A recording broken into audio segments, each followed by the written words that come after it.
Tenzimuritsime redum, tenzimuritsime redum, tenzimuritsime redum, tenzimuritsime redum. Simon Peter Paurosi, Simon Peter Paurosi, Simon Peter Paurosi. Denziginazio au, Denziginazio au, Denziginazio au, ya Yemeni. Hello Zimbabwe, welcome to Zimbabwe Republic Transitional Testament. Patiri kutaura nezverwendo rwatakafamba, rwendo rwevatavi, our cardinal history. After reconciling mweya waComrade Robert Gabriel Mugabe Catholic na Bishop Abel Muzorewa Methodist in trying to achieve the feat of Christianity under Catholic Anglicanism yakanamatwa kumasowe in mythology, quantum physics and metaphysics. Tine rwendo rwatakafamba rwanga rwakaprojectwa rwema-leadership changes. 1980 leadership change yakachinjwa nechimurenga. We give credit to war veterans. 2017 the Mukwati inspired public uprising ndiyo yakaita usher in Second Republic mu New Testament dispensation. Then ma-supplicators anobva aita realignment after a return ratio yakapuwa Second Republic of 1:7 kubva gore ra2018 zvapiwa basa murambwi kusvika 2025 tabva tapinda mu Third Republic 2026. Third Republic haina return ratio. Irori gore irori iri ratapinda mu Third Republic inongoita show up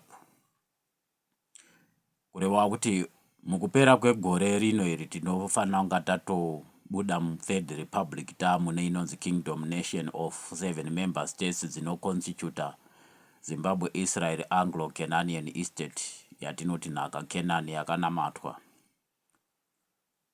Saka tine restoration of legacy yakaitwa 2017, we all know, as led by mwene wazo. Then Third Republic tukutaura zvekuti ma-leadership changes haasi kuitwa nevanhu. Macodes ari kungouya. Vaprofita vapangami ndo vanoita tap into those codes. Vobva vaita decode ma-metatronic inspired codes. Vobva vacreata nekuprojecta a narrative sezvatiri kuita on account of Jeremiah. Inini pache zvangu ndiri mu the institution of supplicator general Makombe. Makombe ndiye mutavara wakare chief priest muimba yadziva guru.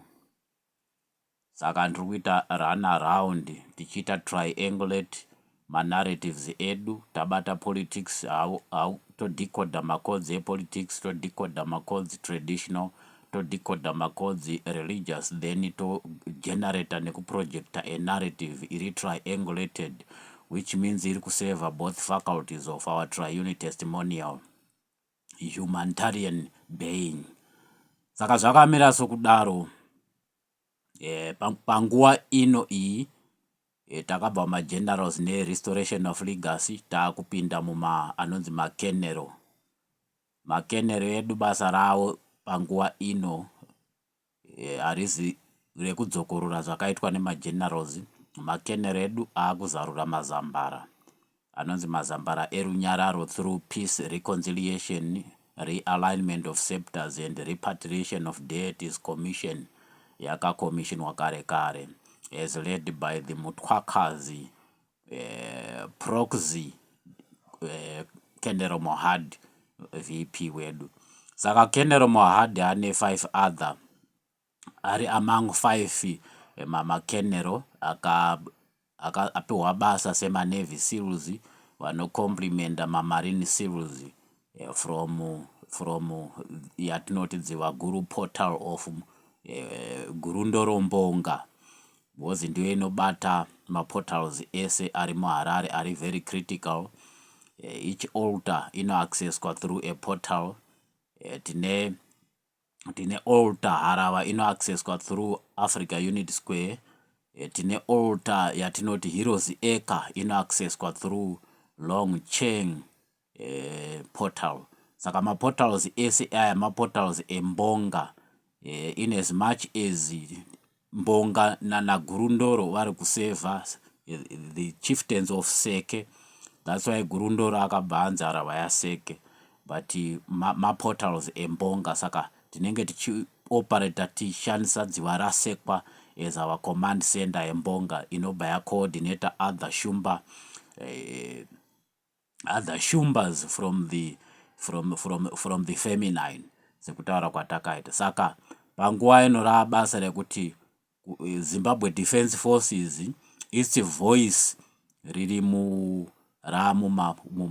atinoti makenero anomana maportals edu in command anenge ari Kenero Mohadi in respect of peace, reconciliation, scepter realignment and the deities repatriation commission yatagara tichiziva. Saka taakumirira makenero edu kuti aite restore maportals edu anga akabiwa nema-alien spirits wana manjuzu. Makenero edu mazhinji akamanikwa nana manjuzu.